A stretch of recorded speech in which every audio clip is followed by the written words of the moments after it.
Vamos a dar entrada a esta sesión, una sesión importante. Entonces, decirles que tengan presente de que hay que desconectar, sobre todo el micrófono, para que no haya interferencias. Y bueno, vamos a tener un conferenciante de la Universidad de Las Palmas de Gran Canarias, el doctor Orós, que nos va a hablar sobre las ciencias veterinarias y las tortugas marinas. Y bueno, habida cuenta de que le conoce muy bien y lo ha propuesto el doctor Alberto Montoya, le voy a dar la palabra para que haga la presentación del doctor Orós. Doctor Montoya, tiene la palabra. Muy bien. Muchas gracias, señor presidente. Buenas tardes, excelentísimo señor presidente, excelentísimos señores académicos de la Real Academia de Ciencias Veterinarias de España, queridos compañeros estudiantes, señoras y señores. Es para mí un honor y además un placer presentar esta tarde al conferenciante de esta sesión, que es mi compañero y amigo, el profesor José Ignacio Orós Montón. El profesor Orós nació en Zaragoza y es un maño ilustre. Se licenció en veterinaria en esa universidad y fue premio extraordinario de licenciatura. Más tarde se doctoró en veterinaria en la Universidad de Las Palmas de Gran Canaria. También obtuvo un premio extraordinario de doctorado. Ha realizado una estancia predoctoral o realizó estancias predoctorales en varios centros, pero destaca en el College of Veterinary Medicine de Florida en el 97 con el prestigioso profesor Jacobson, que fue en parte el que le indujo a trabajar en patología de reptiles. Obtuvo la plaza en la Facultad de Veterinaria de Las Palmas como profesor en el año 90 y desde el 2011 es catedrático de universidad del área de anatomía y anatomía patológica comparadas en esta Universidad de Las Palmas. Fue decano también de la Facultad de Veterinaria del 2004 al 2015 y realmente lo hizo realmente bien. Fue un magnífico decano que tuvimos en la facultad. También es diplomado europeo por el College de Medicina de Zoológico en las especialidades de herpetología y salud de la población salvaje. O sea, tiene las dos especialidades concedidas. Ha publicado muchos artículos, más de 95, en revistas indexadas y se centra fundamentalmente en estudio de la patología de reptiles y especial atención en enfermedades de tortugas marinas, que es precisamente el tema que hoy nos ocupa. También ha publicado varios libros, entre ellos un magnífico atlas de patología de reptiles que ha sido editado tanto en español como traducido al inglés. Y sobre distintos aspectos de patología de tortugas ha publicado 3 libros y 5 capítulos. Ha sido investigador principal en varios proyectos del Plan Nacional, Autonómico y colaboraciones internacionales, y también tiene contratos de investigación con fundaciones privadas. Dentro de la sublínea de investigación en tortugas marinas ha dirigido hasta la fecha 5 tesis. También ha obtenido premios de investigación, el Simón Benítez Padilla del Cabildo de Gran Canaria en el 98 y el Coris Gruat de la Universidad de Zaragoza en el 2016. El tema que hoy nos ocupa es el de tortugas. Como saben, son quelonios, que son unos reptiles muy especiales y antiguos, pues sobreviven en la Tierra desde el Triásico, que se conozca, y posiblemente antes. Por otra parte, más especiales y queridas son las tortugas marinas, que como saben también ustedes se clasifican en 2 familias, Chelonidae y Dermochelonidae. La mano del hombre sobre su ecosistema, modificación de su hábitat, basura, contaminación marina, pesca indiscriminada, alteración de sus lugares de reproducción, han producido un gran impacto sobre algunas de las especies que se encuentran hoy en peligro de extinción. Afortunadamente, los organismos nacionales e internacionales las incluyen en sus planes especiales de protección. La conferencia que hoy nos presentará el profesor Orós se titula Ciencias veterinarias y tortugas marinas, donde haciendo posible el viaje de la tortuga, donde va a hacer una reflexión de cómo las distintas disciplinas dentro de las ciencias veterinarias pueden involucrarse en la investigación, conservación y tratamiento de estos fantásticos animales.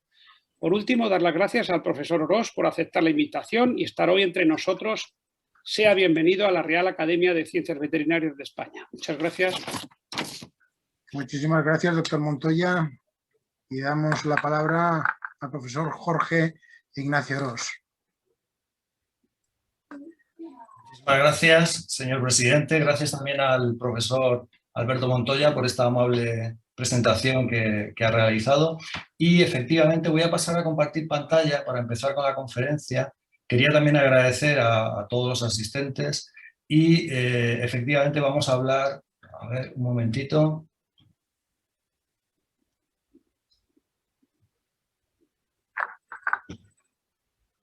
Un momentito, que todavía no está.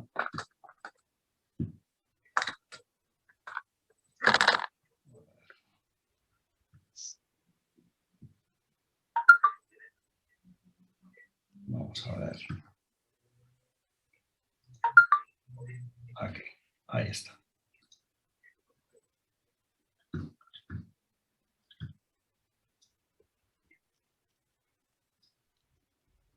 Bien, si son tan amables, ¿me pueden decir si están viendo la pantalla? Sí, se está viendo. Claro, se ve muy bien, muy claramente. Perfecto, muchísimas gracias. Efectivamente, como decía el profesor Montoya, vamos a hablar de tortugas marinas y efectivamente es así, como él ya ha indicado, podemos considerarlas como un grupo de seres vivos actuales de los más primitivos que existen. Surgieron a finales del Triásico, hace más de 200 millones de años, y mientras el final del Cretáceo fue testigo de la extinción de los grandes reptiles, las tortugas marinas continuaron su expansión y desarrollo, de tal manera que, por ejemplo, en los siglos XVIII y XIX sus poblaciones eran muy abundantes. Sin embargo, fue en el pasado siglo XX cuando, fundamentalmente debido a la actividad humana, sus poblaciones se han visto reducidas drásticamente. Efectivamente existen, actualmente se reconocen 7 especies de tortugas marinas, 6 de ellas están incluidas en esta familia, la familia Chelonidae. Podríamos enumerar a la tortuga verde, que es la que tenemos en la imagen, la tortuga boba, careta careta, que es la más abundante en las costas españolas, la tortuga carey, la tortuga olivácea, la tortuga lora golfina, que es la menos abundante, que se encuentra en el Golfo de México, y finalmente una tortuga poco conocida, que es la tortuga australiana de espalda aplanada. Existen distintas claves anatómicas para poderlas diferenciar. Y la familia Dermocheridae incluye una única especie, que es la tortuga laúd, Dermochelis coriacea. Esta tortuga es realmente impresionante, es una de las tortugas, bueno, es la especie más grande de tortugas marinas, puede llegar a alcanzar los 600-700 kilos de peso y una longitud de aproximadamente 1,60 m, 1,70 m. Y además es una tortuga que presenta unas características incluso anatómicas muy especiales.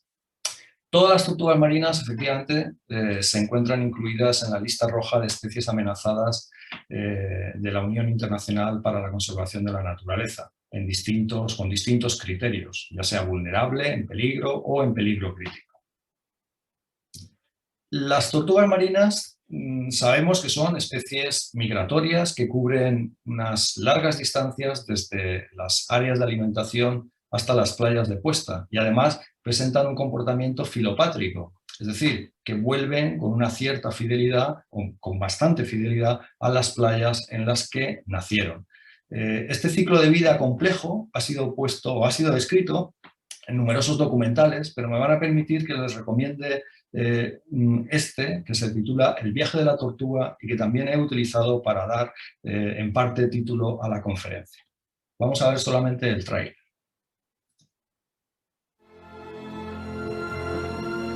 Hace 200 millones de años, las tortugas vivíamos en la Tierra. Cuando llegaron los dinosaurios, huimos al mar para vivir en las corrientes.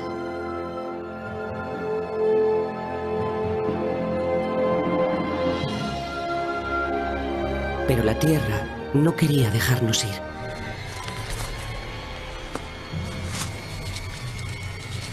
Solo pienso en una cosa: escapar. La Tierra no es mi sitio.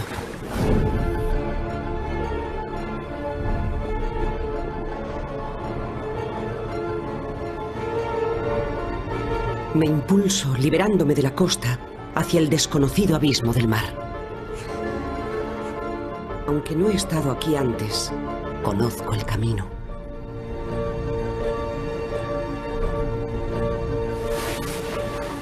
La corriente del Golfo es la gran autopista marina. Cada primavera, los nómadas del mar recorremos grandes distancias llevados por la corriente.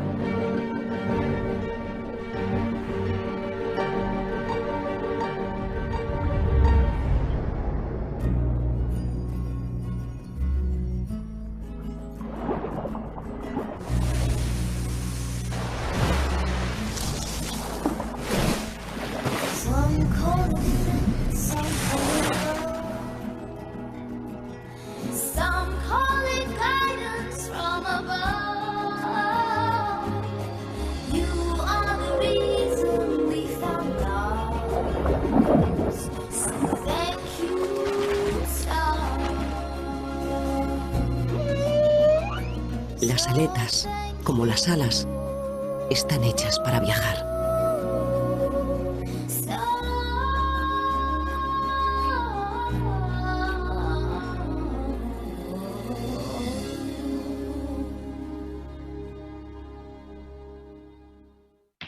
Bien, efectivamente todos hemos sido testigos de documentales parecidos a los que asistimos como meros espectadores amantes de la naturaleza. Pero la pregunta es, y esta es la base de la conferencia, la pregunta es cómo las ciencias veterinarias se relacionan con las tortugas marinas. Es decir, ¿cuál es el papel de las ciencias veterinarias que pueden jugar en este acompañamiento en el viaje de la tortuga?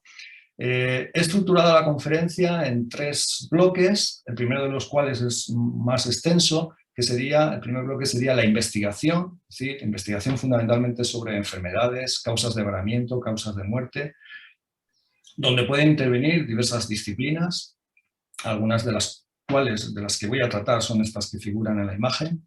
En segundo lugar sería la participación de las ciencias veterinarias, además de una manera reivindicativa, como luego veremos, en los programas de cría en cautividad, ya veremos de qué se trata. Y finalmente, y muy importantemente, la participación de las ciencias veterinarias en la labor que se realiza en los centros de rehabilitación de fauna marina.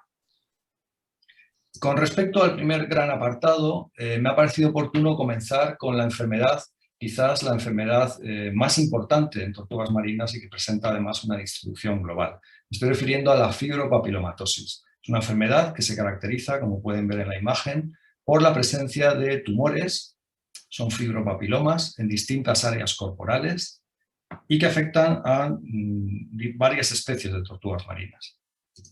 Esta enfermedad inicialmente fue descrita en tortuga verde y las primeras descripciones datan de finales de los años 30 en Florida.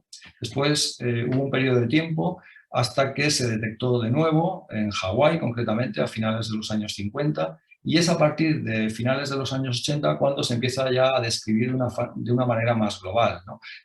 Sobre todo a nivel de toda la zona del Caribe, luego también Australia, Indonesia, todo lo que es Sudamérica, sobre todo en Brasil.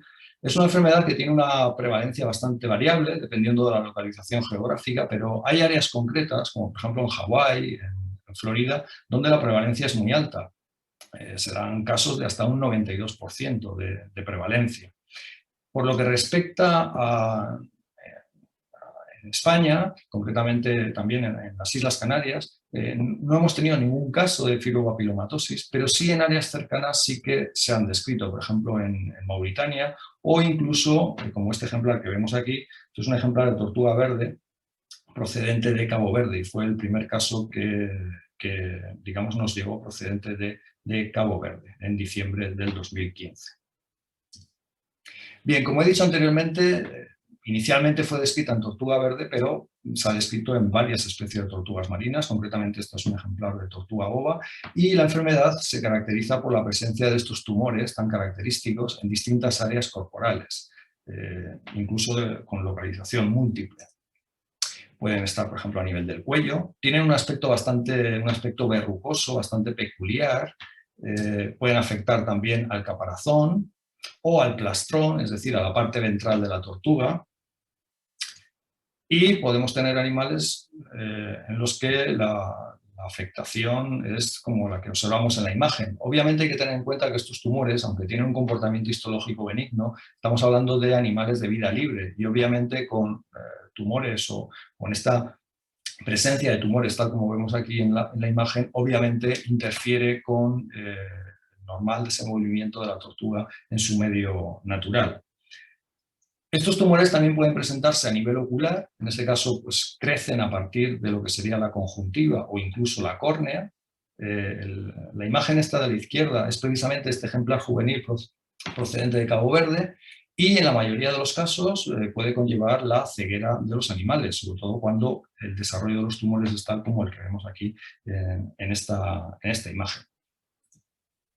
Desde un punto de vista histológico, estos fibropapilomas presentan una hiperplasia epidérmica papilar con hiperkeratosis ortoqueratósica y también hay una afectación del componente dermal, con una hiperplasia de la dermis.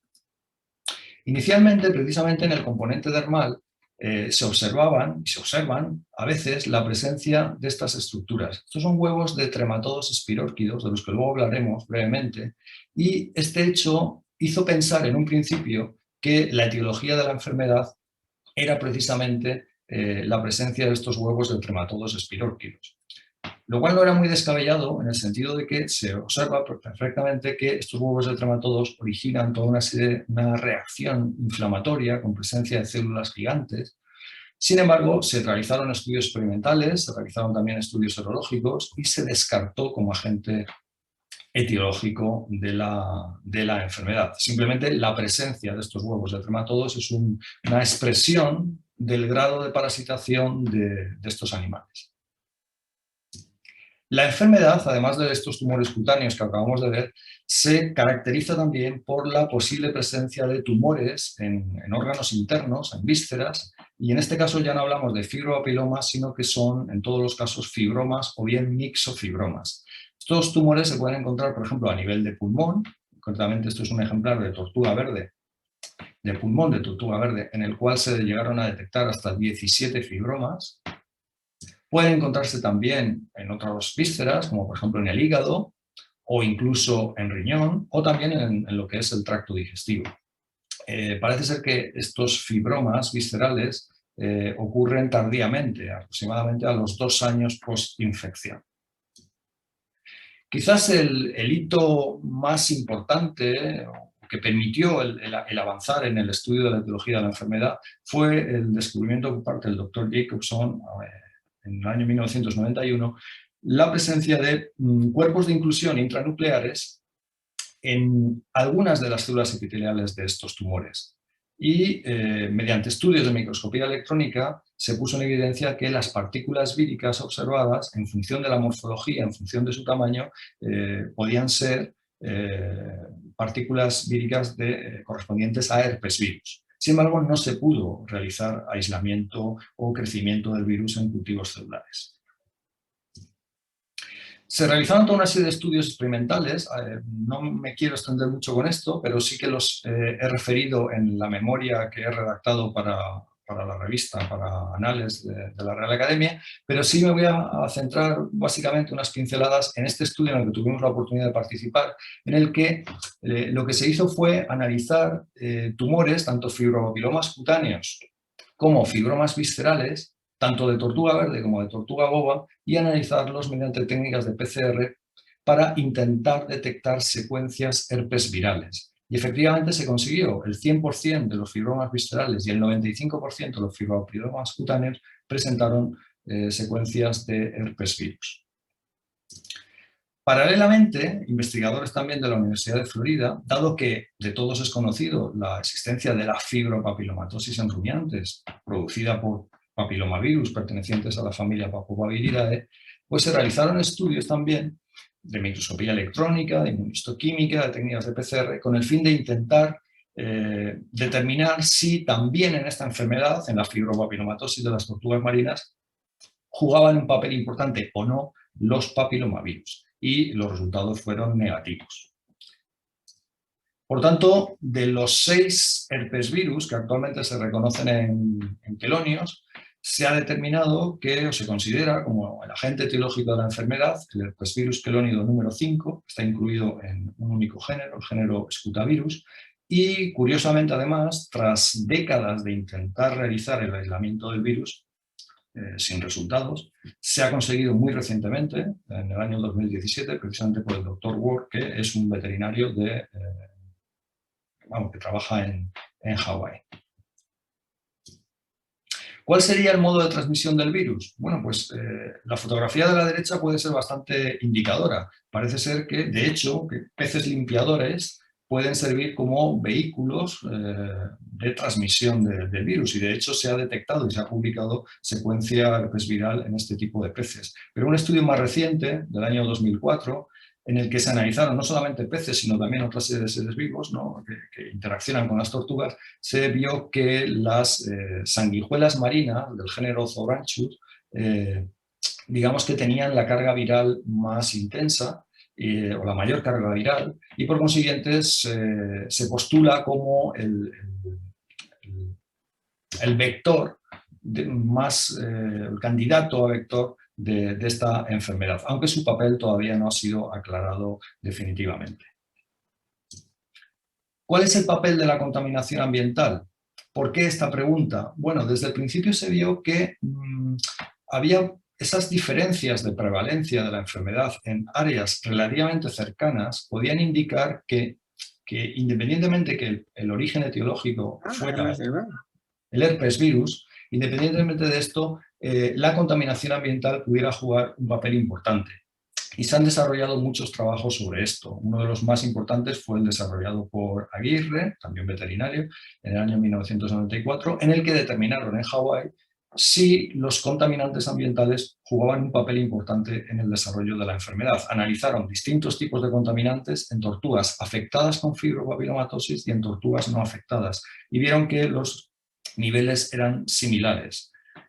Y, sin embargo, recientemente otros investigadores, sin, digamos, descartar, por supuesto, que el origen etiológico es el herpes virus quelónido número 5, sí que indicaron o indican o postulan que la eutrofización, es decir, el enriquecimiento excesivo de nutrientes en el medio, por ejemplo, áreas cercanas a zonas donde se practica una agricultura intensiva, con lo cual hay un gran vertido de nutrientes al medio marino, pudiera dar lugar a un crecimiento excesivo de macroalgas enriquecidas con arginina, y parece ser que la arginina puede jugar un papel importante. Interviene en la formación de la envoltura de los virus, de la envoltura glicoproteica, y parece ser que también es necesario para su replicación in vitro.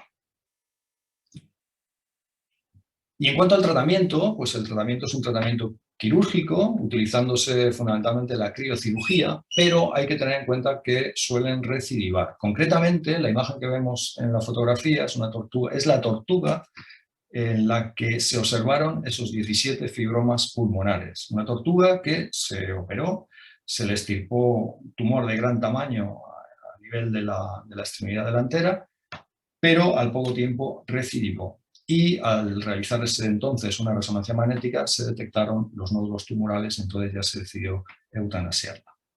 Por tanto, es una enfermedad muy interesante en la que todavía se han descubierto muchas cosas por parte de los profesionales veterinarios, pero que además también quedan todavía muchos interrogantes por descubrir. Bien, abandonando ya el tema de la fibrobapilomatosis, me voy a centrar ahora en describir muy brevemente una serie de lesiones, ¿no? Las lesiones más frecuentes que nos podemos encontrar en tortugas marinas, y lo voy a hacer de una forma lo más ordenada posible. Empezaré por el sistema respiratorio y en este sistema respiratorio, concretamente en vías respiratorias altas, nos podemos encontrar a nivel de la entrada de la tráquea, lo que sería la glotis, ¿verdad? Aquí está abierta. Nos podemos encontrar con material purulento.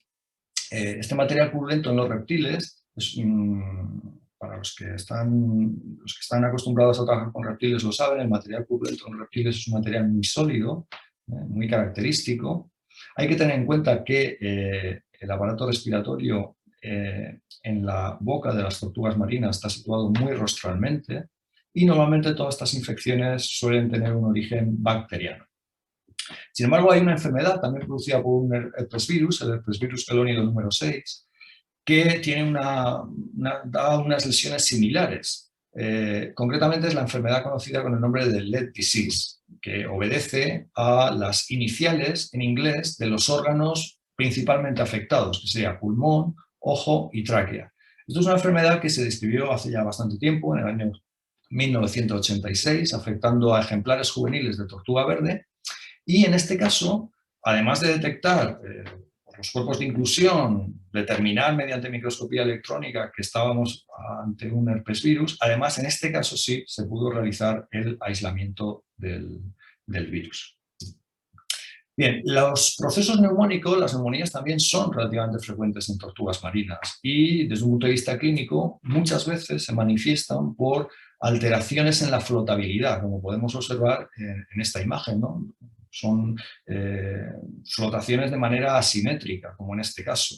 Este animal concretamente murió, y el animal tenía una neumonía de tipo granulomatosa producida por bacterias.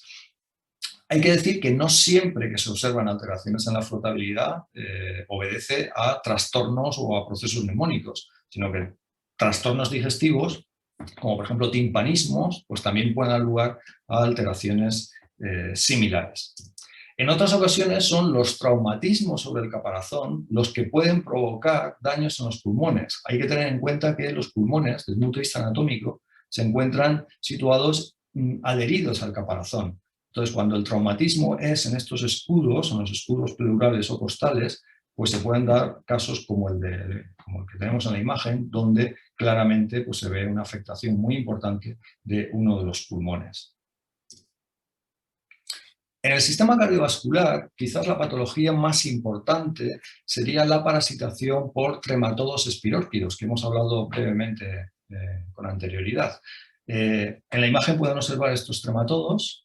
Estos trematodos se localizan en el interior de los vasos sanguíneos y de las cámaras cardíacas y lo que originan son procesos o lesiones de vasculitis y trombosis. Y bueno, todas estas lesiones han sido descritas perfectamente por el doctor Gordon en 1998 en la revista Veterinary Pathology. Y el tema es que también los huevos de estos trematodos se diseminan por todo el torrente circulatorio a cualquier territorio orgánico. Por eso antes los hemos visto en el componente dermal de los tumores y provocan también reacción inflamatoria. Por ejemplo, aquí tenemos, esto es una imagen de huevos de trematodos espiróquidos, precisamente a nivel pulmonar, produciendo una neumonía. Y fíjense qué bonitas eran aquí pues, las células gigantes multinucleadas, ¿no? Una reacción inflamatoria. En ocasiones el número de huevos de trematodos espiróquidos es increíblemente alto. En este caso, por ejemplo, todos estos son huevos de trematodos espiróquidos presentes, por ejemplo, en el timo, y podría mostrar imágenes de muchos órganos. Por tanto, es una patología importante. Hay varias especies, son varias especies de trematodos espiróquidos y a diferencia de lo que ocurre con trematodos espiróquidos que parasitan sobre todo a tortugas de agua dulce, donde el ecosistema está un poco más controlado, aquí en el medio marino es muy difícil saber dónde están las cercarias infestantes. Creo recordar que solamente existen un par de artículos donde mediante técnicas de PCR han conseguido determinar para alguna especie de trematodo cuál es el hospedador intermediario para las cercarias, ¿no? Entonces, ¿dónde están las cercarias? Concretamente, creo recordar una especie de lapa y otro molusco gasterópodo. Bien, las infecciones por clamidias no son muy frecuentes en reptiles y generalmente están asociadas, me acuerdo del caso fundamentalmente de las granjas de cocodrilos, están asociadas a colectividades animales. Pues en el caso de tortugas marinas también ha ocurrido algo similar.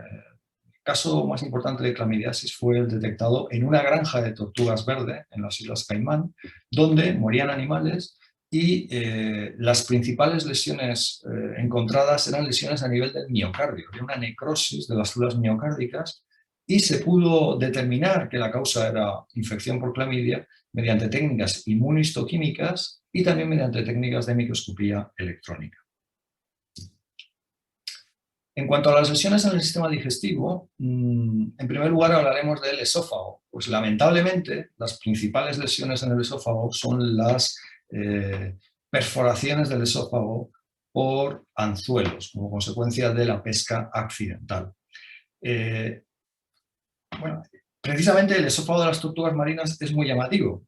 Lo que vemos aquí es, quizás no lo habían visto nunca. La mucosa del esófago de las tortugas marinas tiene un aspecto muy característico, con presencia de todas estas papilas. Son papilas que están tapizadas por un epitelio estratificado plano queratinizado, se disponen en sentido caudal y es un hecho que solo se da en tortugas marinas. Las tortugas acuáticas, tortugas terrestres no presentan esta mucosa.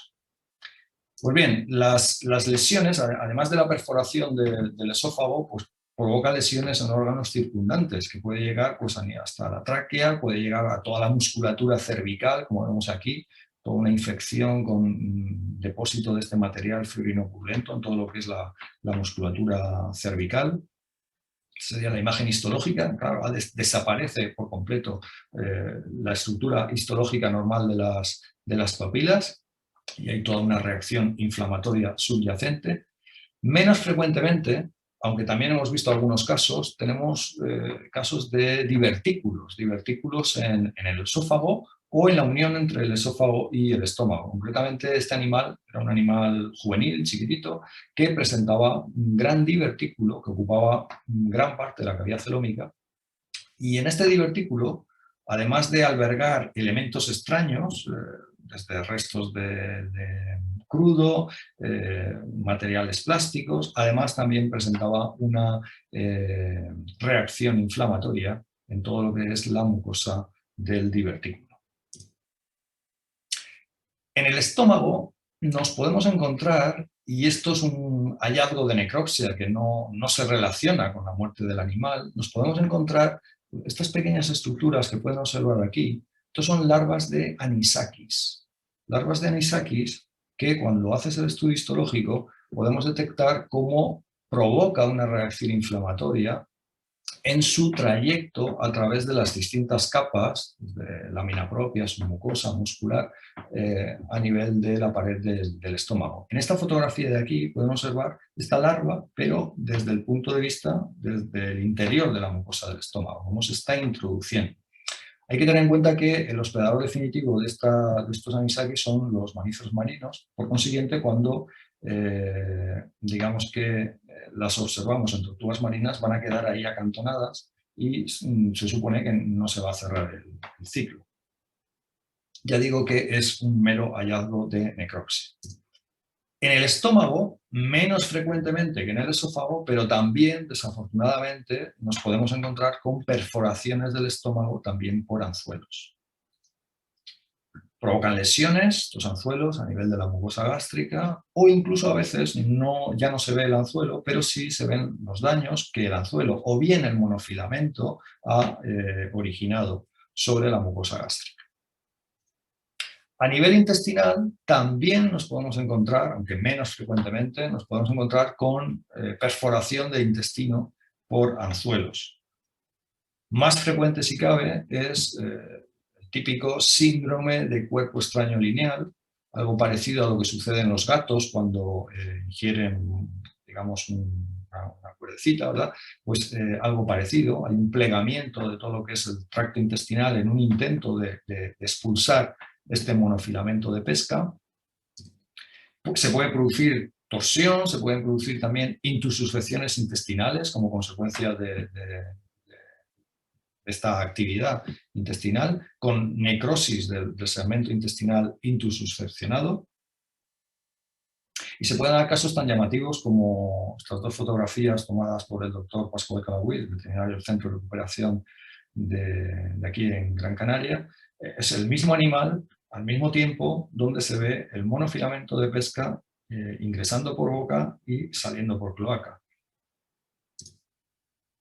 Aquí tenemos ya en la sala de necropsias la imagen típica, ¿no?, de lo que sería el intestino plegado, tomando como eje el monofilamento de pesca que contiene en su interior. Y en este caso concreto, además, resultó que al realizar el estudio histológico, el animal también presentaba una alteración intestinal, concretamente era una inflamación del intestino, de la mucosa intestinal, producida por cándida, y se pudo poner de manifiesto mediante técnicas de inmunofluorescencia, y bueno, fue digamos, la primera descripción de candidiasis intestinal en una tortuga marina.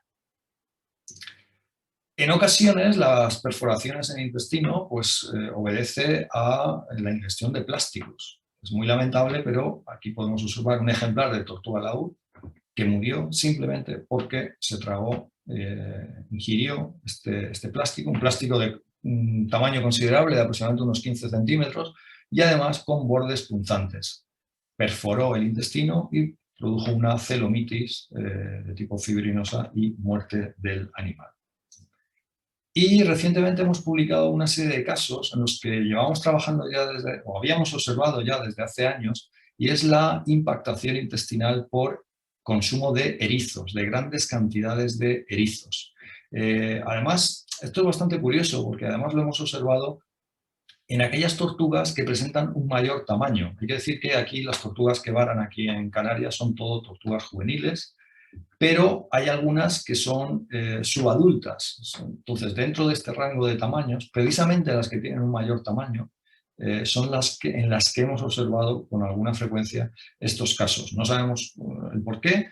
El comportamiento de estas tortugas probablemente se encuentran con grandes bancos de erizos y ingieren, son animales voraces, ingieren unas grandes cantidades de erizos y son animales que mueren de una forma sobreaguda, o sea, no presentan ninguna otra lesión. Es verdad que esta causa de ingreso, esta causa de varamiento, presenta una baja prevalencia. Hemos hecho el cálculo y no llega al 1,6% de los casos. Pero algunos aspectos, como por ejemplo la sobrepesca, que haga que disminuyan especies de peces depredadores a su vez de erizos, esto y cambio climático puede dar lugar a que haya un incremento de las poblaciones de erizos y por consiguiente podamos estar abocados en el futuro a ver más casos como estos. Por otra parte, tampoco hay que descartar, porque no está estudiado, no se puede descartar que haya algún componente tóxico en alguna de estas especies de erizos. Bien, a nivel hepático nos podemos encontrar con lesiones con distinta morfología, con distintas características. Muy frecuentemente son lesiones de este tipo, con depósito de material fibrinoso, fibrino purulento. Muchas veces no solamente se afecta el hígado, sino se afectan también todas las grasas digestivas. En otras ocasiones son lesiones, pequeños granulomitas que se pueden observar en el hígado, como en este hígado, o a veces lesiones de origen micótico. Y menos o muy poco frecuentemente podemos observar lesiones derivadas de daño metabólico, ¿no? Por ejemplo, las lipidosis hepática. Las lipidosis hepáticas en tortugas terrestres, en tortugas acuáticas, son muy frecuentes en sala de necropsia. Sin embargo, en tortugas marinas lo hemos observado muy rara vez. Este caso concreto es una severa lipidosis hepática. Obedecía a un animal que debido a haber sufrido la amputación de, no recuerdo si una o dos extremidades, se había mantenido en un parque zoológico como exhibición y posiblemente como consecuencia de la dieta aportada, el animal desarrolló una lipidosis hepática y murió. Bien, en cuanto al sistema excretor, hay que decir que, como en todas las tortugas, los riñones son retrocelómicos. Es decir, que no se ven, salvo que tú rompas la pared celómica para poderlos observar. Pero cuando hay una alteración de estos riñones, simplemente por transparencia, como es en este caso, ya podemos observar que está presente la lesión. En este caso concreto, aquí no hemos roto todavía la membrana celómica, pero ya se observa con transparencia que la superficie de estos riñones es totalmente irregular, además están aumentados de tamaño. Aquí lo que se ve, esto es la vejiga de la orina, que en tortugas marinas es muy rudimentaria, a diferencia de lo que ocurre en quelónidos terrestres y semiacuáticos. Efectivamente aquí, al diseccionar, digamos, la pared celómica, se puede observar cómo ambos riñones, en este caso, presentaron una nefritis granulomatosa multifocal, en este caso concretamente debido a una septicemia por estafilococo. En otras ocasiones son los traumatismos, pero en la región más caudal del caparazón, las que originan lesiones renales, porque anatómicamente se encuentran muy próximos. En este caso concreto, este animal presentó, en este caso, una nefritis apostematosa bilateral, es decir, son dos abscesos, pues claramente se ve la cápsula y el material purulento que de nuevo tiene esa característica tan sólida como pueden observar. Dentro del sistema excretor tenemos también que hablar de unos órganos que no son muy conocidos, como son las llamadas glándulas excretoras de sal. Hay que tener en cuenta que las tortugas marinas viven en un medio, el medio marino, que osmóticamente supone un gran desafío para ellas, porque la concentración de sal en el mar es de unas 3 veces superior a la de sus fluidos internos. Por tanto, tienen que eliminar el exceso de sal que ingresa en su organismo cuando ingieren agua o ingieren alimento. ¿Cómo hacen esto? No lo pueden hacer por el riñón, porque el riñón de estos animales carecen de asa de Henle y por consiguiente las nefronas carecen de asa de Henle y entonces no puede producir una orina hipertónica. Entonces lo hacen a través de otro mecanismo, lo hacen a través de las llamadas glándulas excretoras de sal. Serían como unas glándulas lagrimales modificadas que se sitúan caudal y medialmente a cada uno de los globos oculares. Pues bien, nuestro grupo de investigación demostró que simplemente con una lesión en las glándulas excretoras de sal, simplemente una lesión a nivel de la glándula excretora de sal, puede conducir al varamiento y o muerte del animal, en ausencia de cualquier otra lesión, lesiones adicionales en otros órganos. En este caso concreto, o en estos casos, o fueron varios casos los estudiados, analizamos también cuáles eran las concentraciones de sodio, las concentraciones de ion sodio y cloro a nivel sanguíneo, y se vio que eran concentraciones que superaban entre un 50 y un 70%, eran superiores a los valores normales para la especie. En cuanto a las lesiones en el sistema musculoesquelético, pues lo más frecuente son las amputaciones traumáticas de extremidades, animales que, fundamentalmente debido al enmayamiento en la mayoría de las ocasiones en redes de pesca a la deriva, en plásticos, basura marina, en donde las tortugas quedan enmalladas. Ese enmayamiento produce una disminución del flujo sanguíneo en la extremidad afectada, con lo cual se necrosa y el animal llega ya con la extremidad amputada. Este es un ejemplar de tortuga verde que llegó ya con una extremidad amputada y la otra a punto de amputarse. Otras veces son los servicios veterinarios los que, tras evaluar la viabilidad de la extremidad afectada, pues proceden o no a la amputación quirúrgica de la extremidad. Y dependiendo del número de amputaciones que hayan tenido que realizar, incluso las pueden liberar. La contaminación por crudo también puede interaccionar con las tortugas marinas, y de hecho interaccionan, produciendo lesiones tanto a nivel cutáneo como, fundamentalmente, impactación en el esófago por la ingestión de crudo. El crudo es un material totalmente pegajoso, pastoso, que realmente provoca una impactación y prácticamente no se puede abrir el esófago. También lo hemos detectado incluso hasta en el aparato respiratorio. Bien, y una vez visto este catálogo de lesiones, son lesiones, la mayoría de ellas, como hemos visto, en sala de necropsia. Hemos hecho, en diversos periodos de tiempo, hemos analizado entonces cuáles son las causas de mortalidad, cuáles son las causas de muerte en aquellos animales que ingresan en sala de necropsia. Y independientemente del periodo de tiempo analizado, pues lo lamentable es que en el 70% de los casos intervienen alguna de las actividades humanas, como veremos a continuación. ¿Qué actividades humanas? Pues fundamentalmente los enmayamientos, con un 25% de los casos, con un porcentaje muy similar los traumatismos, muchas veces traumatismos con embarcaciones, la ingestión de anzuelos y monofilamentos de pesca, con un 20%, y ya a una distancia considerable, solamente con un 2%, serían animales que mueren por la ingestión de crudo. Si sumamos esos porcentajes, nos da ese 70% de impacto derivado de la actividad humana. Bien, también me voy a parar también un poquito, dado que colaboramos ampliamente tanto con el Departamento de Química como sobre todo con el Departamento de Ciencias Clínicas, la unidad de toxicología. Me voy a parar un poquito en los estudios toxicológicos, explicando un poco qué es lo que se hace. Bien, el grueso de la bibliografía de estudios toxicológicos en tortugas marinas obedece a estudios en los que lo que se hace es analizar los niveles de diferentes contaminantes.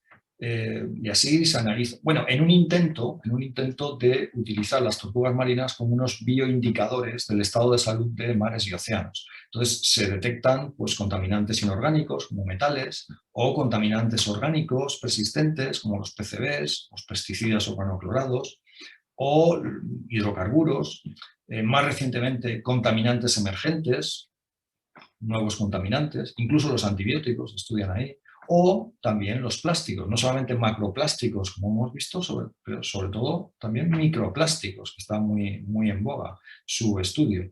De esta manera lo que se pueden hacer son estudios comparativos entre distintas poblaciones de tortugas. Por ejemplo, nosotros hemos hecho estudios, tortugas boba, el estudio comparativo entre el mar Adriático, por ejemplo, y las Islas Canarias, ¿no? Y son resultados bastante interesantes. Hay que decir también que la mayor parte, inicialmente los estudios se realizaban con muestras obtenidas tras la necropsia de los animales, por tanto muestras de grasa, muestras de hígado, de músculo, de riñón, de hueso, pero desde hace unos 10 años aproximadamente, pues la mayor parte de los estudios, o muchos de los estudios, se pueden realizar también a partir de muestras de sangre, lo cual abre un mayor o más amplio abanico de posibilidades, porque ya no implica tener que trabajar obligatoriamente con tortugas muertas, ya se puede trabajar con tortugas que ingresan vivas. Sin embargo, a mí particularmente lo que más me interesa es el estudio de los efectos de los contaminantes. Y aquí tenemos grandes dificultades para poder llegar a conclusiones. ¿Cuáles son estas dificultades?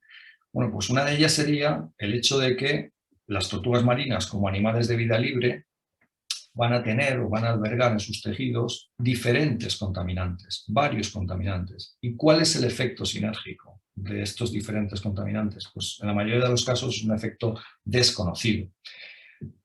Otra dificultad, quizás también más importante, es que los posibles efectos de los contaminantes quedan, la mayoría de las veces, enmascarados por otras causas de varamiento más evidentes. Por ejemplo, si una tortuga presenta altos niveles, ha muerto, se ha hecho la necropsia, se han analizado toxicológicamente sus muestras y se detectan altos niveles de algún contaminante, pero es que a lo mejor el animal posiblemente ha muerto por la ingestión de un anzuelo, con una serie de lesiones. Entonces es difícil establecer cuáles son esas relaciones. Y también, muy importante, la imposibilidad de poder realizar estudios experimentales. Hay que tener en cuenta que son animales protegidos, por tanto no se pueden hacer estudios laboratoriales sobre estos animales. Bien, no obstante, voy a dar algunas pinceladas de algunos detalles, ¿no?, a nivel toxicológico. Por ejemplo, con relación a los pesticidas organoclorados, la bibliografía siempre dice que estos pesticidas organoclorados se concentran, las mayores concentraciones dentro del mismo animal están en tejido adiposo, en una concentración superior a la que se encuentra, por ejemplo, en el tejido hepático. Sin embargo, nosotros, en varios estudios que hemos realizado, resulta que las concentraciones mayores las hemos visto fundamentalmente en tejido hepático. Y coincide justamente, o estos resultados se explican, porque son animales que en muchos de los casos están caquécticos, debido a cualquier otro tipo de causa, ¿no?, de varamiento. Animales caquécticos, entonces hay una removilización de los depósitos lipídicos y entonces los contaminantes son procesados o metabolizados a nivel hepático. En otro estudio, por ejemplo, resultó que las mayores concentraciones de PCBs se correspondían con aquellos animales que habían muerto por severa septicemia, y coincidía además. Entonces, está claro que los PCBs pueden tener un efecto inmunosupresor, pero la participación de otros agentes, de otras causas, hace difícil establecer una correlación. Quizás el caso en el que, digamos, de alguna manera hemos estado más cerca de demostrar una asociación es este caso, un caso de una tortuga boba que presentó una panesteatitis y analizando la grasa de este animal presentó unos niveles altísimos de PCBs.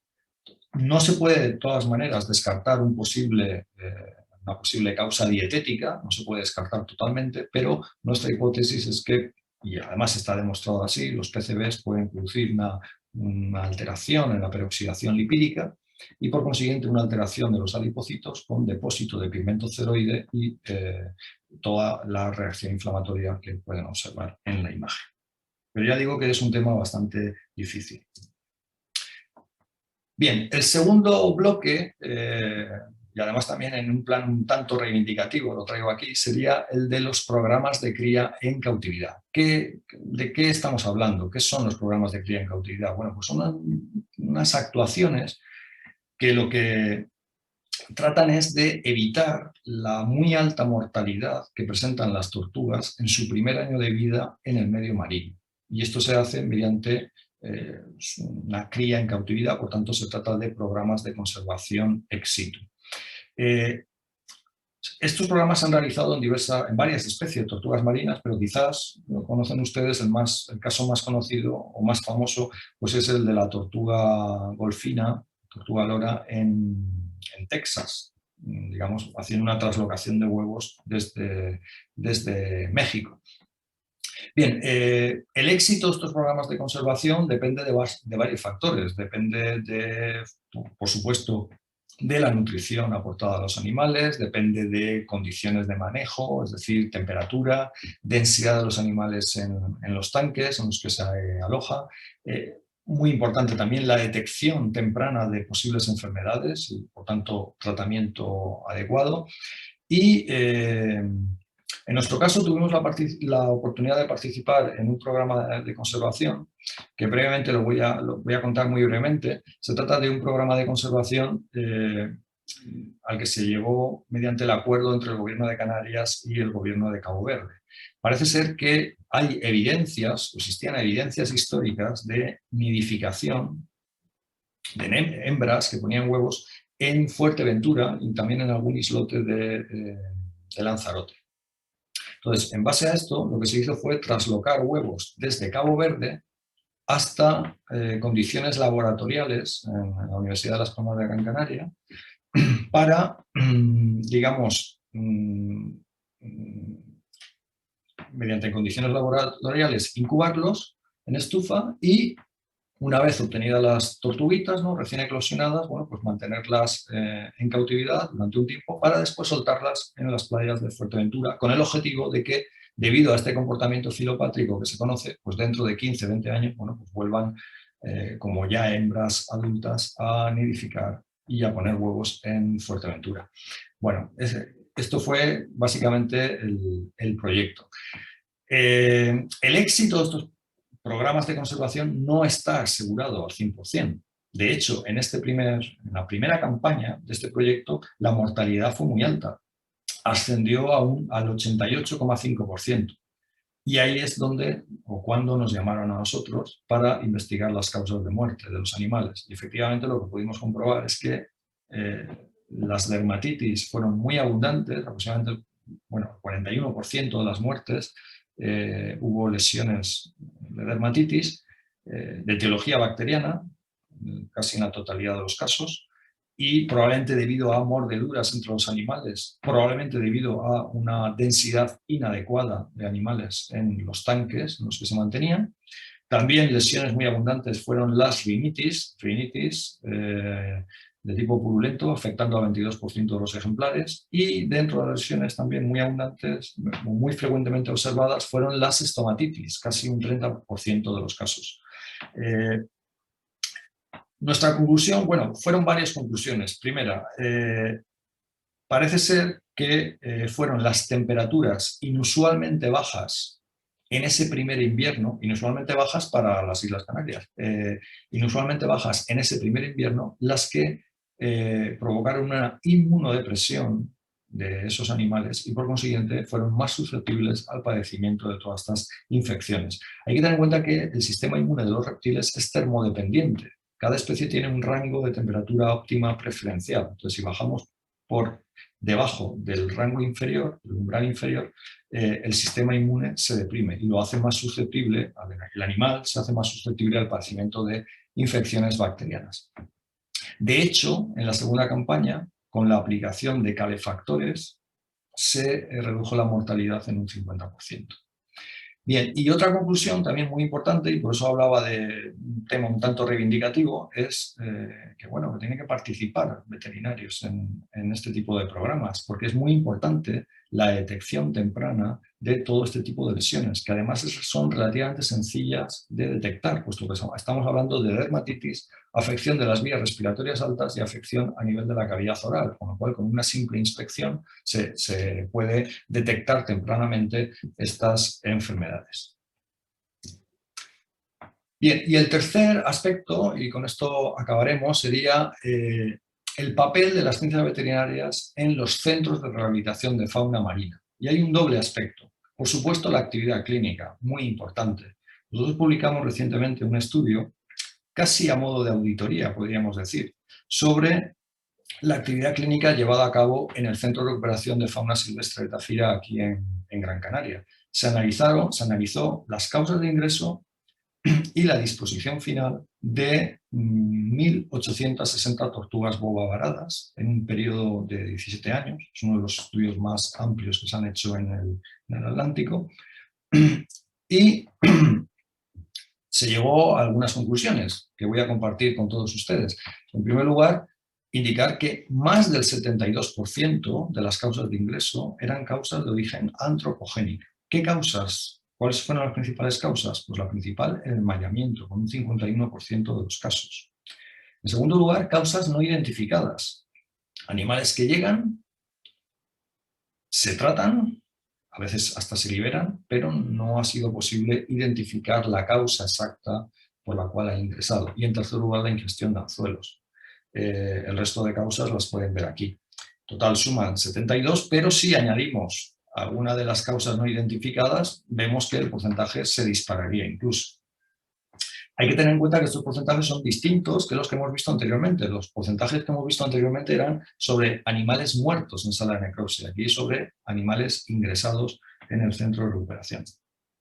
Y también, muy interesantemente, cabe destacar la disposición final de los animales. Obviamente esto se hizo sobre las tortugas ingresadas vivas, que ascendió a 1.634 tortugas. Y lo más importante es que un porcentaje muy alto de tortugas se consiguieron liberar, un 86,3%.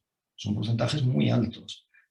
A esto se debe fundamentalmente, por un lado, a la buena labor de los veterinarios responsables del centro y por otro lado también a que las tortugas marinas son animales extraordinariamente resistentes. Y es muy interesante también determinar cuáles son estos índices de supervivencia en función de la causa de ingreso. Por ejemplo, el porcentaje más alto de supervivencia fue el que se alcanzó con aquellas tortugas que habían ingresado por ingestión de crudo, que no son muchas, pero el porcentaje de liberación fue muy alto, casi un 94%. En segundo lugar, por ejemplo, los casos de enmayamiento, que eran casos muy numerosos, como hemos visto anteriormente. Pues el 92,4% de los animales se consiguen liberar, a veces con amputación de una extremidad, pero se consiguen liberar. La ingestión de anzuelos, animales que superan una ingestión de anzuelos y por tanto se liberan, pues también es un porcentaje muy alto, un 79,2%. El índice de supervivencia baja ya un poco cuando estamos hablando de enfermedades infecciosas, posiblemente debido a que el centro no dispone ni los medios necesarios, medios materiales, ni medios humanos como para poder hacer un diagnóstico exacto y un seguimiento exhaustivo de cada caso en los que interviene algún agente infeccioso. Y el porcentaje más bajo de supervivencia es el que afectó o se consiguió con aquellas tortugas que habían ingresado debido a colisiones, a traumatismos. Es lógico pensar que esto sea así, puesto que, como hemos visto anteriormente, si el impacto, el traumatismo es severo y afecta al caparazón, puede afectar a órganos vitales como pulmones o riñones, órganos vitales en todo caso, o si el traumatismo se encabeza, pues obviamente puede afectar al encéfalo. Y la segunda labor, y no menos importante, de los centros de rehabilitación de fauna marina, y con esto acabamos ya, sería la labor de educación medioambiental que se realiza. En estos centros se realizan visitas guiadas a las instalaciones por parte de grupos escolares, donde se les habla no solamente de la anatomía, sino la biología también de las tortugas marinas y sobre todo las causas de varamiento, que, como hemos visto, en un porcentaje muy alto, obedecen a causas humanas. Y desde un punto de vista de impacto en los medios de comunicación, lo que son las liberaciones controladas de animales que han sido tratados en el centro, bueno, pues son eventos que reúnen a una gran cantidad de gente en las playas, periodistas. En este caso concreto, esto fue la liberación de una tortuga que, además, gracias a la Fundación DISA, nos financió para poderle aplicar un aparato de seguimiento en telemetría, ¿no? Seguimiento por satélite, con lo cual, además del evento en sí, después los escolares se podían meter en la página web y ver en directo cuál era el viaje de la tortuga. Y de nuevo volvemos al título de la conferencia. En este caso concreto, la tortuga se liberó aquí en la costa este de Taliarte, en la costa este de Gran Canaria, y se vio cómo la tortuga pues, hizo un viaje y quedó durante un tiempo, bastantes meses, a nivel del sur de la isla.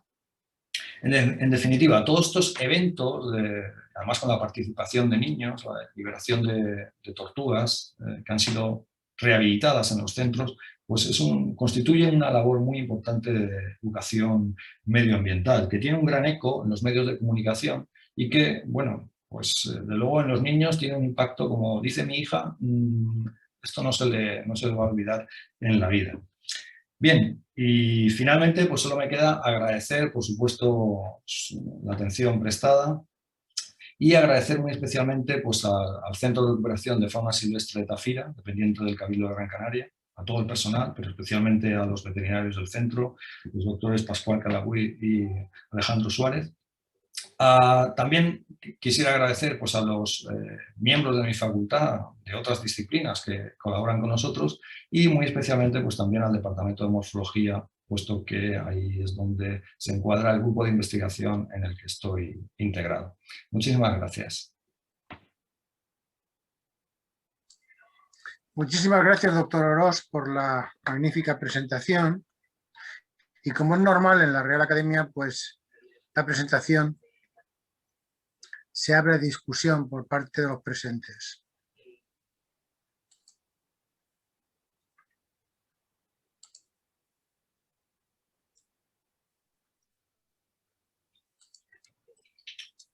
Por favor, ¿hay alguien que quiera intervenir?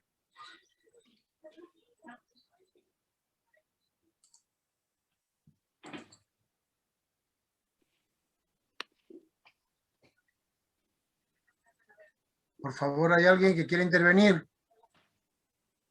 Presidente, ¿puedo tomar la palabra? Sí, perfecto. Vamos a ver, sí. Bueno, quiero romper el hielo felicitando al doctor Orós. Muchas gracias. Por la conferencia casi periodística de informar, formar y entretener. A mí me ha gustado muchísimo. He visto la parte de enfermedades casi infectocontagiosas y parasitarias y luego la traumatología. Y yo le querría preguntar al doctor Orós, ¿ha visto si dentro de los traumas las hélices de los buques o barcos han podido afectar al caparazón o al plastrón?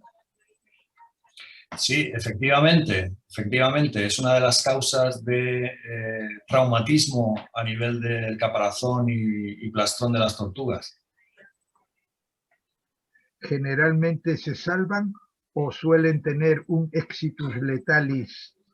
Bueno, ya hemos visto, es bastante interesante el estudio que realizamos, sobre todo porque abarcaba un amplio número de animales, ¿no? Que de alguna manera auditábamos, por así decir, la labor realizada en el centro.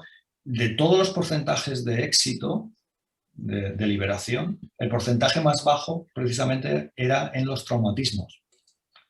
Era más bajo, pero era de un 50%. O sea, era bajo en comparación con las otras causas de ingreso, con los éxitos conseguidos en las otras causas de ingreso.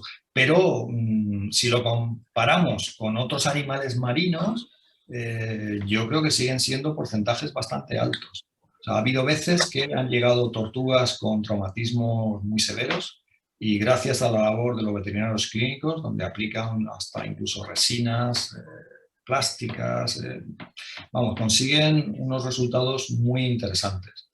Y son especialmente espectaculares, por ejemplo, los conseguidos con traumatismos en lo que sería en cráneo. ¿Suelen suministrar antibióticos? Y en este caso, ¿qué tipo de antibióticos suelen suministrar a estas tortugas? Pues dependiendo, si realizan un antibiograma, que en muchos de los casos por las dificultades, digamos, presupuestarias, pues a veces no lo pueden realizar, pues normalmente utilizan antibióticos de amplio espectro. ¿Responden bien a este tipo de tratamiento? Sí que responden bien, sí. Pues ya no tengo ninguna pregunta más, doctor Oroz. Reitero mi felicitación por tan magnífica conferencia, tan didáctica, tan ilustrativa y con una iconografía que llama la atención. Muchísimas gracias, doctor Oroz. A usted, muchísimas gracias por sus Muy bien. palabras. Hay dos personas que quieren intervenir, el profesor Tellez y el profesor Montoya. Profesor Tellez, tiene la palabra. Buenos días, gracias por la voz. Primero una felicitación al doctor expositor y comentar Gracias. que en el centro de la rehabilitación de tortugas de Mazunte, es el Pacífico Sur de México, en el estado de Oaxaca, se presentan sobre todo amputaciones y el doctor Marcelino hace gastrotomías para extirpar cuerpos extraños. Pero el problema que aqueja a México, que creo que es prudente mencionarlo, es lo educativo. Primero, hay una gran creencia en el Pacífico mexicano que el huevo de tortuga es afrodisíaco y por tanto hay que cuidar las nidaciones cuando son las arribazones con el ejército mismo. Y a pesar de eso, hay un gran comercio de estos huevos, por lo cual se ha visto disminuida la población más que por enfermedades naturales. A grado tal que algunos veterinarios se han dedicado a ello y estudiantes hacen guardias. Mi pregunta es esto: cuando ya es la liberación de las tortugas recién eclosionadas de una semana y tal, el turismo va, grandes aglomeraciones de personas y pagan una cantidad y se les da a los niños un diploma. ¿Qué tan bueno es para la supervivencia de las tortugas liberadas?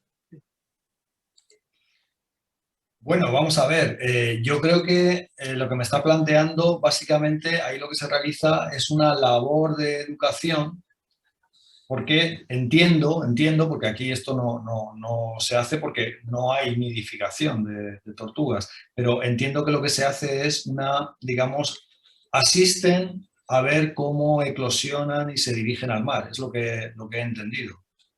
Sí, así es.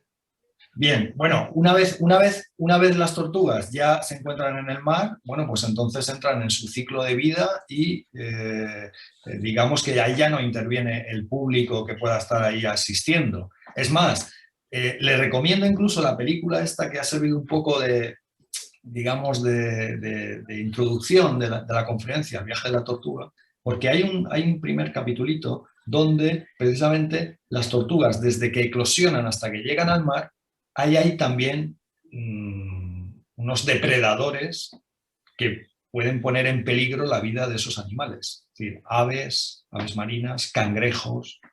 Es decir, en ese sentido, si el personal, de alguna manera, las personas están protegiendo esa liberación de tortugas, incluso, yo diría que incluso las protegen. Gracias. Doctor Montoya. Muchas gracias, presidente. Bueno, agradecerle al doctor Oroz que nos haya esta magnífica conferencia. Yo conocía parte de él, conozco parte de su trabajo. Me parece que es espectacular. De hecho, lo que ha dicho el profesor Tellez, yo lo he observado, lo he visto en la costa pacífica de México y al profesor Oroz le he traído fotografías de las nidificaciones controladas y de cómo hacen el día de la eclosión de los huevos, cómo exactamente viene la policía, acotan la zona y tiene un impacto mediático importante. Creo que es una cuestión muy interesante, creo que la educación ambiental es importantísima. El profesor Oroz, con la colaboración de otros departamentos de la facultad y de la universidad, realizan una labor encomiable y por esto además que por un efecto mediático y medioambiental importantísimo. He visto que habían hecho dos preguntas, yo creo que por si no las habías visto en el chat, te preguntan si se pueden sacar los anzuelos por endoscopia. Sí. Y otra que si la intoxicación favorece que se consuman otros alimentos raros por las tortugas. ¿Perdón? Muchas gracias. Que si la intoxicación de las tortugas o los tóxicos produce que el animal consuma, que las tortugas consuman otras cosas que no son alimentos, plásticos u otras cosas. Bueno, no la intoxicación en sí, pero es cierto, por ejemplo, esta misma mañana estaba consultando un artículo que se acaba de publicar ahora en el 2021 de unos autores italianos sobre el consumo o la ingestión o la presencia, mejor dicho, de microplásticos en heces de tortugas marinas.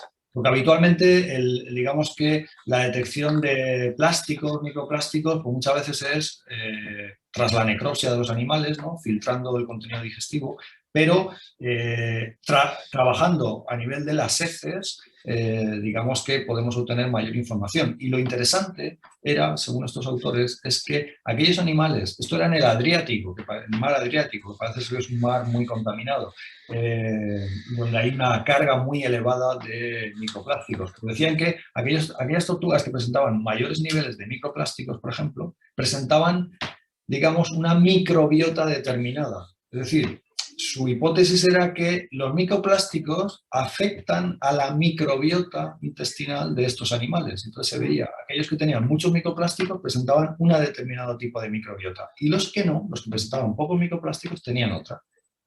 Entonces hay un campo muy amplio para poder estudiar sobre este tema. En cuanto a lo del endoscopio, bueno, se usan fibroendoscopios. Sí. Y el problema más grande es la fuerza que tiene la tortuga en la boca, que termina partiendo o rompiendo el fibroendoscopio. Una de las precauciones que hay que tener precisamente es evitar que no rompan el fibroendoscopio por la fuerza que tiene cuando se hacen estas operaciones, que sí que se hacen frecuentemente, de sacar cuerpos extraños con fibroendoscopia en tortugas. Gracias. Muy bien, pues si no hay ninguna pregunta más, vamos a clausurar. Yo me uno a las felicitaciones que se han hecho. Realmente ha sido una presentación minuciosa, como buen histólogo, o anatomopatólogo, pues ha hecho una descripción perfecta y me ha parecido interesante en la división de estos tres campos tan importantes, ¿no? El campo de las enfermedades infectocontagiosas, la parte de toxicología, los programas de cría en cautividad y, por último, la rehabilitación de la fauna marina, ¿no? La verdad es que yo he aprendido bastante, sobre todo en algunos conceptos que desconocía, ¿no? El tema de la arginina, desconocía también la capacidad que tienen este tipo de reptiles, pues, a regular la concentración de cloro y sodio, ¿no? De cloro sódico en el organismo. En fin, yo creo que ha sido una conferencia magnífica y luego, por último, pues me parece que el hablar de biomarcadores a partir de estos animales, yo creo que nos puede dar realmente pues una cualificación importante y saber si realmente pues los mares están más o menos contaminados, ¿no? Aunque él ha dicho claramente pues que los contaminantes eran contaminantes muchos antropogénicos, contaminantes muchos de ellos emergentes, como pueden ser pues los microplásticos, porque esto es algo que no es que sea nuevo, pero se está evaluando recientemente. Y por último, pues agradecerle de nuevo la presentación y, como ha dicho, pues leeremos con mucho detalle pues la publicación en los anales de la Real Academia de Ciencias Veterinarias de España, lo cual se lo agradezco muchísimo.